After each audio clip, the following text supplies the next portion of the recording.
No one helped the stranded alien girls, not the wealthy merchant fleets who turned their sensor arrays away, not the so-called peacekeeping armadas who muttered something about jurisdiction and drifted past, not even the opportunistic scavengers who were too afraid of crossing the warlord's territory. The distress signal kept pinging, over and over, a fading beacon of desperation from a derelict ship full of frightened, delicate children, a species bred for art and song, not survival. And then a human answered, not a noble diplomat, not a galactic hero, just Marcus Kane, a grizzled freighter pilot with more scars than credits, more whiskey than water in his hold. The other species whispered, he must be insane. Humans are insane. Because everyone knew you don't cross the warlords. Not for anyone. But Kane didn't care about galactic politics. He didn't care about jurisdiction. He only cared that anyone, had to step forward. Because if not him, then who? And as he powered up his battered ship and punched through the blockade, the galaxy would learn once again why they called humans space orcs. The distress call was faint but insistent. A thin, stuttering signal buried beneath layers of static and cosmic background noise. Most ships didn't even notice it. Those that did simply ignored it. It had been broadcasting for 16 standard cycles, an eternity in deep space.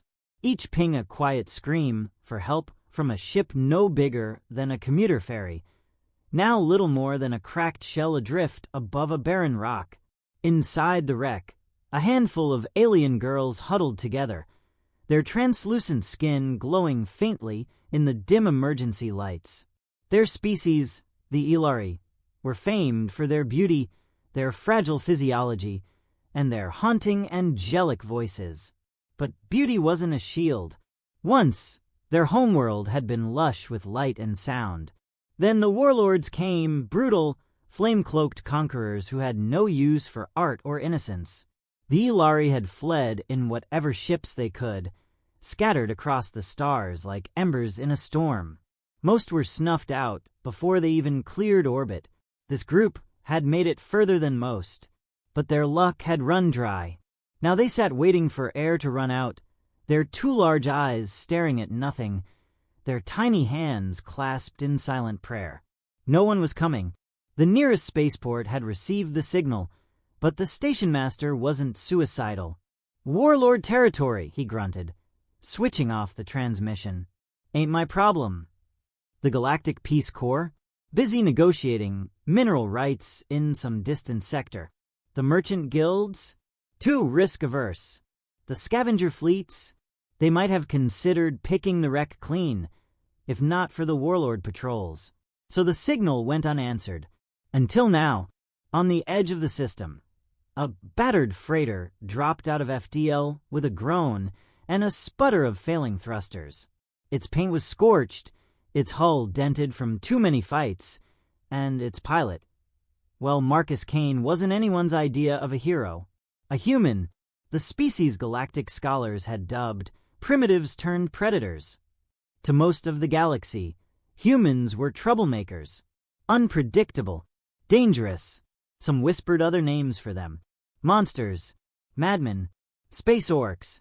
Kane rubbed his tired eyes, staring at the blinking distress signal on his cracked console. "Ah, hell," he muttered. "Why's it always me?" The ship's AI flickered to life. Warning. Entering warlord space violates multiple interstellar accords. This action is not recommended. Yeah, well, neither's leaving kids to die. His fingers danced over the controls. Engines roared. The freighter turned toward the stranded ship, and somewhere deep in that wreck, a faint glimmer of hope flickered in the eyes of the Ilari girls. Someone was coming, but would one human be enough? The distress signal was dying. What had once been a steady, rhythmic pulse now stuttered like a wounded heartbeat, fainter with each passing hour. Static hissed between the pings, as if the galaxy itself had grown tired of hearing their plea. Inside the shattered hulk of the refugee ship, The air was thin and bitterly cold. Emergency lights flickered, casting sickly pale glows across the cramped cabin. Every sound was muffled, almost reverent. The soft shivering of frail bodies, the low whimper of a child trying not to cry, the hissing whisper of a failing oxygen scrubber. There were 6 of them left. 6 Ilari girls, delicate, luminescent beings barely out of infancy by their species' reckoning. Their translucent skin shimmered faintly, veins like threads of silver glowing beneath the surface. Too fragile, too gentle for a galaxy like this. They'd fled their homeworld weeks ago, packed aboard a merchant's transport in a desperate attempt to escape the firestorm consuming their people. The warlords had come without warning, without mercy, turning cities to ash, harvesting survivors for God knew what purpose. This ship, though unarmed and carrying only children, hadn't escaped notice. A patrol had chased them across 3 systems, battering them with plasma fire until they'd crash-landed on this barren rock. Miraculously, the girls had survived the impact. But they were trapped now, oxygen dwindling, power cells nearly drained, communications barely functional. And no one had come. The distress call had reached dozens of ships. It was picked up by sleek merchant cruisers en route to trade hubs, their polished hulls gleaming with wealth. But their captains only glanced at the signal before muttering, "Warlord territory. Not worth the risk." Peacekeeping fleets received the transmission too. Their commanders filed it away under pending review, citing complex jurisdictional disputes and resource constraints. A few scavenger crews considered investigating, but even they knew better than to trespass on warlord turf. Picking through corpses wasn't worth becoming one, and so the galaxy turned its eyes away. Ciala, the eldest of the girls at only 16 cycles, pressed her trembling fingers to the cracked viewport. Her 2 large eyes, luminous like twin moons, stared out into the void. The stars were so bright out here, cold, indifferent pinpricks of light scattered across the black. Once, back home, she'd thought the stars were gods watching over them. Now they felt like judges, staring down at her people's failure to survive. She swallowed hard, trying not to let her terror show. The younger ones were watching her, always watching. "We'll be okay," she whispered, forcing a thin smile. "Someone will come. You'll see." But the words felt hollow even as she spoke them. In the corner, little Muriel coughed weakly. Her tiny frame shook with each gasp, her gossamer skin pale and clammy. The oxygen levels had dipped below safe thresholds hours ago. Ciala knelt beside her, brushing silver-white hair from her face. The girl's eyelids fluttered. "It's okay," Ciala murmured. "Rest. Don't waste your breath." There was no more food, no clean water. The air stank of ozone and fear. In the silence, the distress beacon's faint ping echoed through the broken corridors. On the other side of the system, it blinked faintly on Marcus Kane's navigation console. The human sat slouched in his pilot's chair, boots kicked up, a half-empty bottle of something strong resting in his calloused hand. His freighter, the courageous bastard, was little more than a flying scrapyard held together with stubbornness and duct tape. He'd been on his way to a backwater colony to offload cargo, spare parts, preserved rations, and a few crates of questionably legal munitions. Nothing heroic, nothing dangerous, just another job in a long string of jobs that blurred together. But that beacon kept blinking. Kane stared at it for a long time. His tired, scarred face didn't move, but something flickered in his eyes. "AI, what's the signal?" he asked finally. His ship's artificial intelligence responded in its usual flat tone. "Unregistered civilian transport. Passenger manifest unknown. Location, Townine system. Within warlord-controlled territory. Risk assessment, extreme. Survivors, life signs detected. 6. Faint." Kane exhaled slowly, He ran a hand through his unkempt hair and took another swig from the bottle. The AI continued, almost pleading now. Recommendation: ignore signal. Warlord patrols maintain heavy presence in the sector. Intervention probability of success 3.4%. Kane grunted. Hell of a pep talk. He could hear his old squad's voices in his head, half-remembered ghosts. You can't save everyone, Marcus. Don't play the hero. Heroes get dead. But those were just excuses. Because out there, on that dying ship, were 6 scared kids. Kids who had no one else. Kane tightened his grip on the flight stick. Plot a course, he said. The AI hesitated. Captain, I must advise. Did I stutter? Kane growled. Engines roared to life. The courageous bastard shuddered as it pivoted toward the Townine system. For better or worse, Marcus Kane was coming.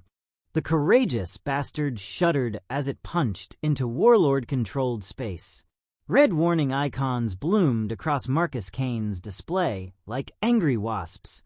Proximity alerts, hostile transponders, automated defense grid signatures. Welcome to hell, Kane muttered, fingers dancing over cracked keys to silence the klaxons. His freighter wasn't built for stealth. Hell, it wasn't built for much of anything anymore. The hull bore the scars of a dozen skirmishes. Its engines groaned like an arthritic warhorse. If the warlord spotted him, he wouldn't last 30 seconds in a straight fight. But Kane wasn't planning on fighting fair. AI, he said, voice low. We still got those old ECM pods in cargo. Affirmative, the ship replied. Success rate of electronic countermeasures against warlord systems. 47%. Good enough. Light him up. The bastard spat a handful of blackened pods into the void. They drifted outward, humming to life, vomiting out false signals and sensor ghosts. Kane's freighter flickered like a bad hologram. Here, then gone, slipping through enemy patrols like a ghost. Inside the wrecked refugee ship, the Ilari girls huddled tighter. The oxygen scrubbers were failing now. The air tasted metallic, heavy in their lungs. Ciala pressed her trembling hands to the cracked viewport again, searching for any sign of salvation. Nothing. Just endless, pitiless stars. Muriel whimpered, her frail body curled up in Ciala's lap. It's cold, she whispered. I know, little one, Ciala murmured, stroking her hair. Just hold on. Someone will come. I promise. But the words felt like lies. She could feel the ship's systems dying around them. Every creak of metal was a death rattle, and then a faint vibration. At first, she thought it was her imagination. But no, there it was again. A low hum, growing louder, closer. She pressed her face to the viewport. Her breath caught. A ship. Small, battered, ugly, but real. Engines flaring blue as it swept toward them. Look, she cried. Look, someone's coming. The other girls stirred weakly, hope flickering in their wide eyes. Marcus Kane gritted his teeth as he brought the bastard in close. Jesus, what a mess, he muttered, scanning the Ilari ship. Hull breaches everywhere. No power to life support. The damn thing was barely holding together with vacuum tape and prayer. Docking is inadvisable, the AI warned. Structural integrity at 12%. Potential collapse imminent. Yeah, well, staying out here's inadvisable too. He punched in docking procedures manually. With a sickening metallic screech, the bastard locked onto the wreck's airlock.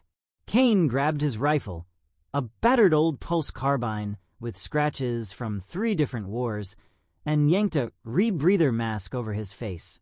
Keep the engines hot, he told the AI. We're not staying long. Acknowledged. Good luck, Captain. The airlock hissed open with a puff of stale, freezing air. Inside, the wreck was a tomb, dark, cold, silent except for the faint hiss of escaping atmosphere. Kane's boots crunched on shattered glass as he moved cautiously, weapon raised.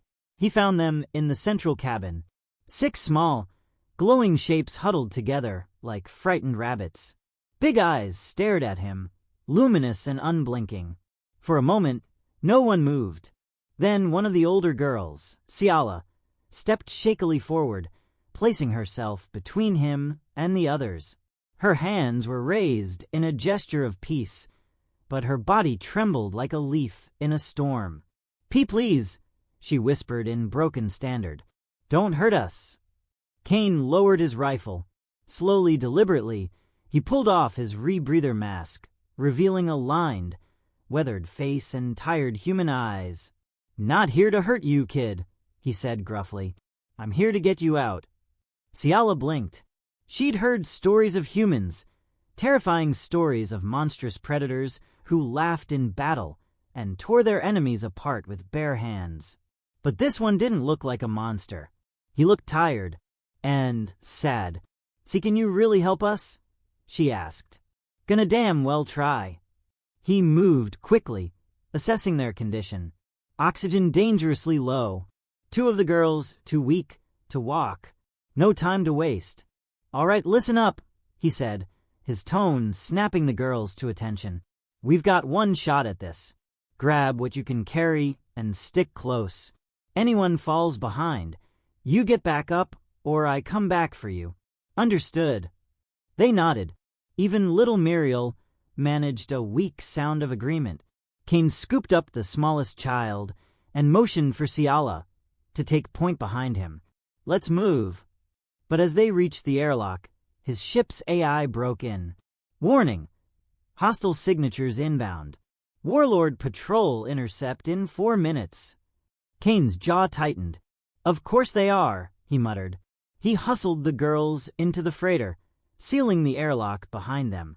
The bastard's engines roared to life. "Strap in and hold tight," Kane barked, dropping into the pilot's chair. The girls clung to each other in terrified silence as the freighter tore away from the dying wreck. Outside, red blips swarmed across Kane's sensors. Warlord fighters accelerating to intercept. Kane cracked his knuckles and grinned. "All right, you bastards, let's dance." The courageous bastard shook violently as Marcus Kane slammed the throttle forward.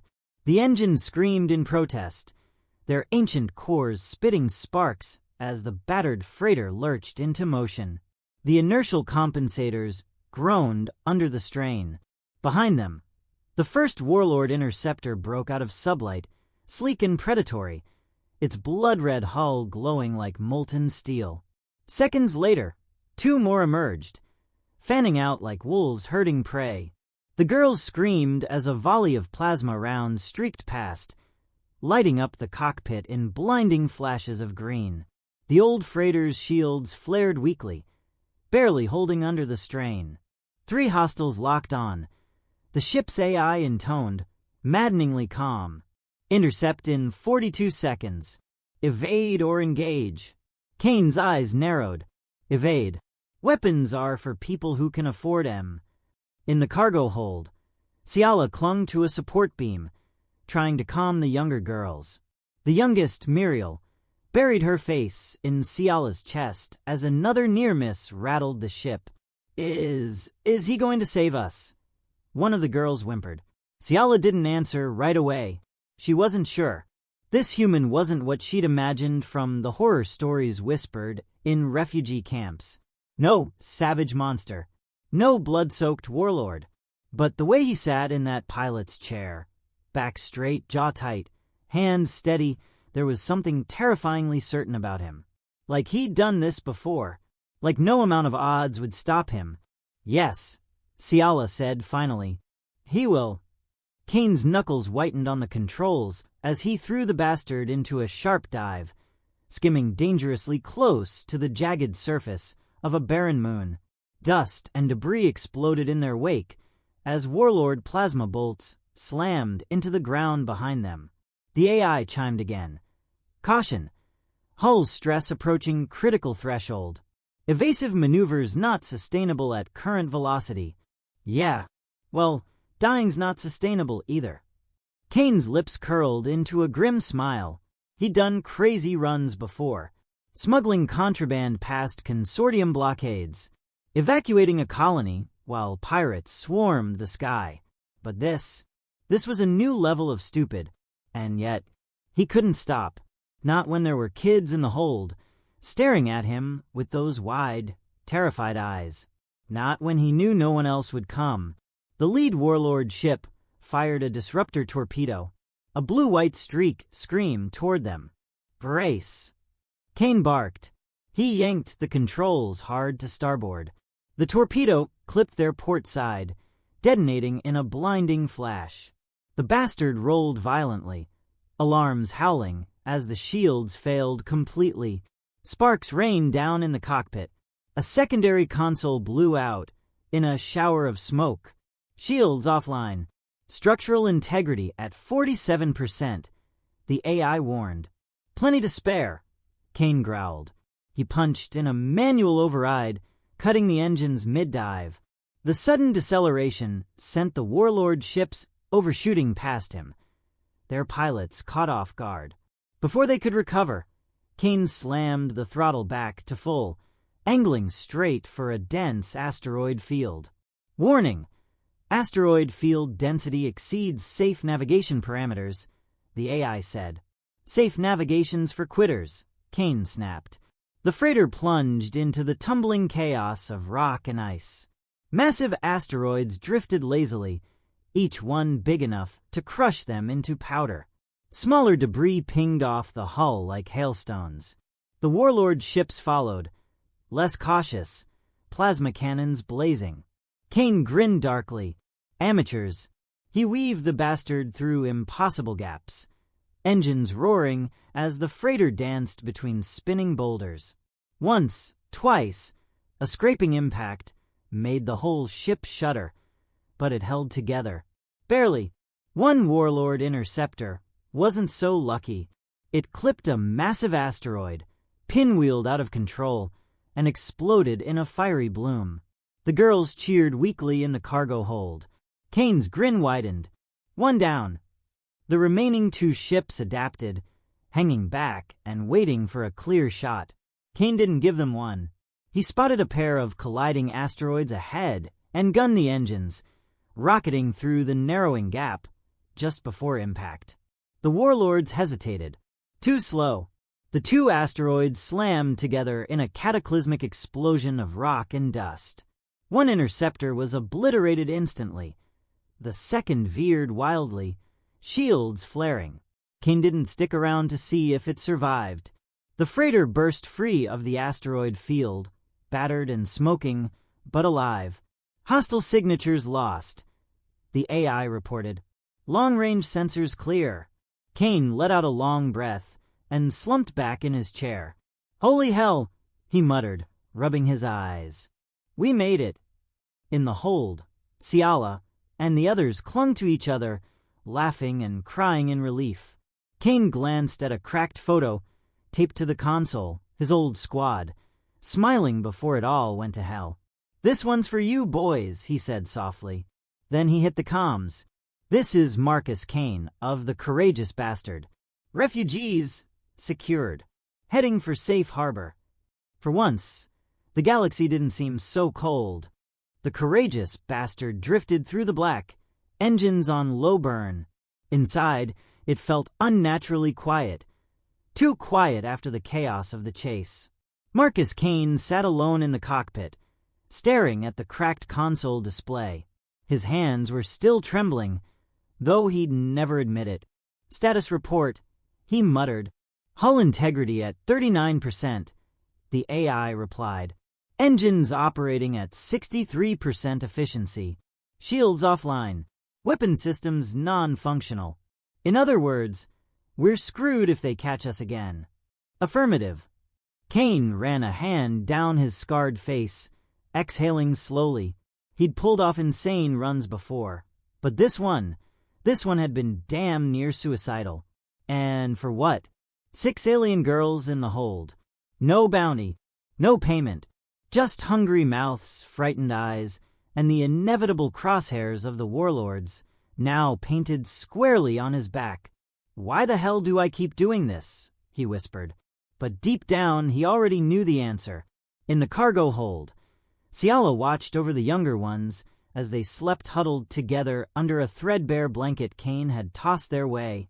The smallest, Muriel, had cried herself to sleep clinging to Ciala's arm. The others hadn't eaten in days, and their skin had taken on a sickly pale hue from the failing life support of their wreck. Ciala's eyes flicked to the closed door of the cockpit. This human, Marcus Kane, she didn't understand him. No one in the galaxy would have blamed him for leaving them to die. The warlords were ruthless.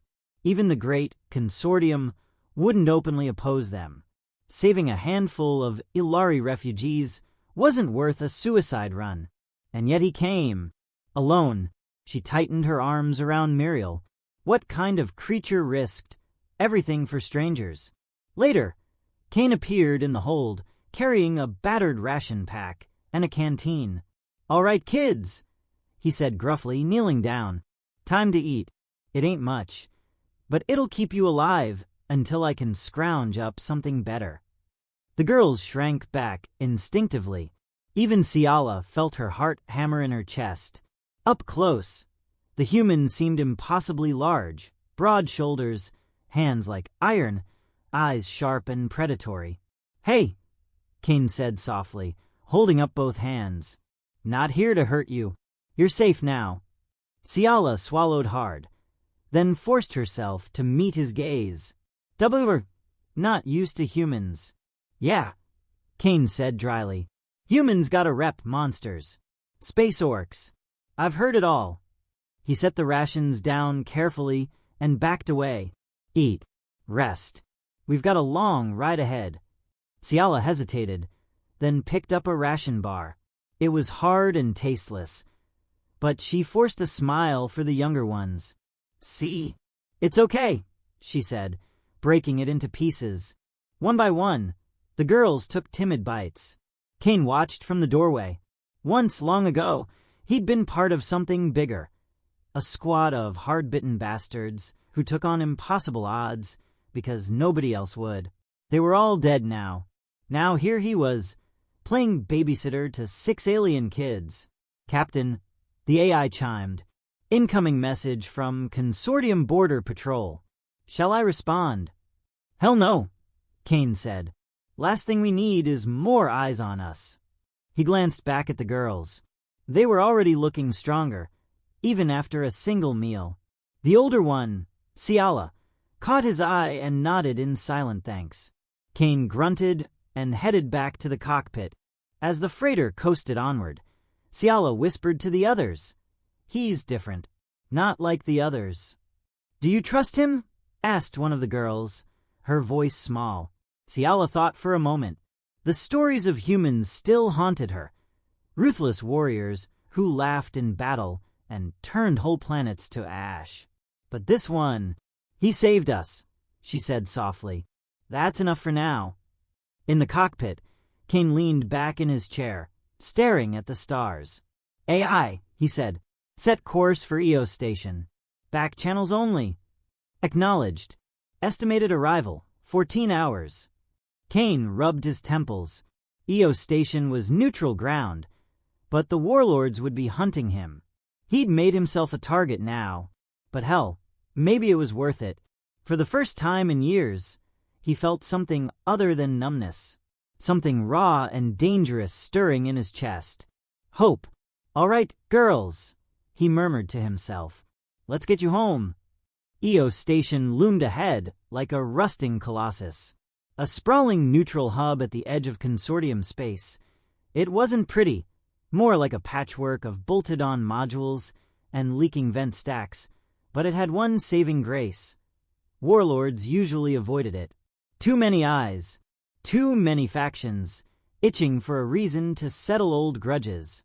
Marcus Kane guided the courageous bastard into a docking lane, jaw tight. "AI," he said. "Any sign of pursuit?" "Negative. No hostile signatures within range." "Good. Let's hope it stays that way." But Kane knew better than to trust luck. Warlords didn't forgive, and they never forgot. In the cargo hold, Ciala helped the younger girls into the scavenged cloaks Kane had found in the freighter's storage. "Stay close. Keep your hoods up," she told them. "We just have to reach the refugee center." The girls nodded, clutching each other's hands. Ciala looked at Kane as he entered, armored up now in battered combat plates, pulse rifle slung across his chest. His expression was unreadable, but there was something dangerous in his eyes, like a caged predator ready to break its chains. "You don't have to do this," she said softly. "You've done enough. Let us go alone." Kane shook his head. "Not a chance. Warlords know I'm here. If they come, they won't ask questions. I'm seeing you through." The airlock hissed open. Warm, stale air flooded in, carrying the chaotic din of the station's bazaar. Kane led them through narrow, winding corridors teeming with merchants, smugglers, and drifters. His eyes scanned constantly, noting exits, choke points, and potential threats. For a brief moment, it felt like they might make it. Then his comms crackled. "Unidentified human freighter, courageous bastard. This is Warlord Commander Varric. Stand down and surrender the refugees you stole, or we burn the station around you." The girls froze, eyes wide with terror. Kane's jaw clenched. "AI status. 6 Warlord ships detected. Docking in sectors 3 through 7. Hostile troops deploying." Ciala grabbed his arm. "Go. Leave us. If you run, maybe they won't." "Shut it," Kane growled. "Not leaving anyone behind."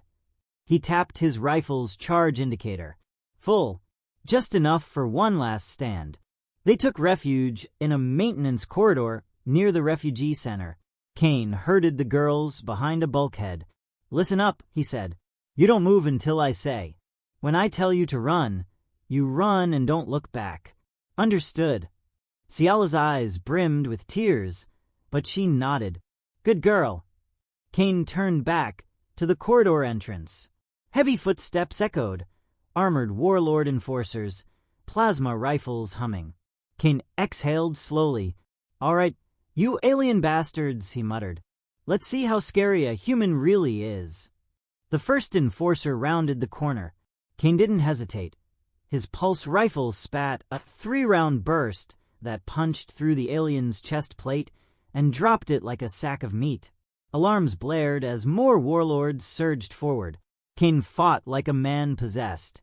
He moved with terrifying precision, leaning around cover, firing controlled bursts, never wasting a shot. Every time a warlord thought they had him flanked, Kane was already there, teeth bared in a savage grin. "Humans fight like demons," one of the warlords roared over comms. "Damn right we do," Kane snarled, tossing a frag charge down the hall. The explosion tore through 2 more enforcers, their bodies tumbling like ragdolls. But it wasn't enough. For every one he dropped, 2 more seemed to take their place. His rifle clicked dry. Ammo depleted. The AI warned. "Figures," Kane muttered, yanking a combat knife from his boot. He met the next warlord hand-to-hand. The towering brute swung a plasma axe. Kane ducked under the swing and buried his blade in the creature's neck.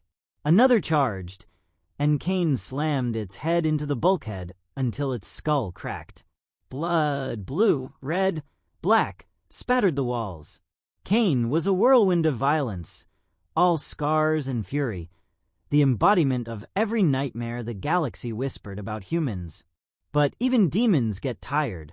A plasma bolt seared his shoulder, spinning him into the wall. His knife clattered to the floor. The last warlord raised its rifle for the kill shot.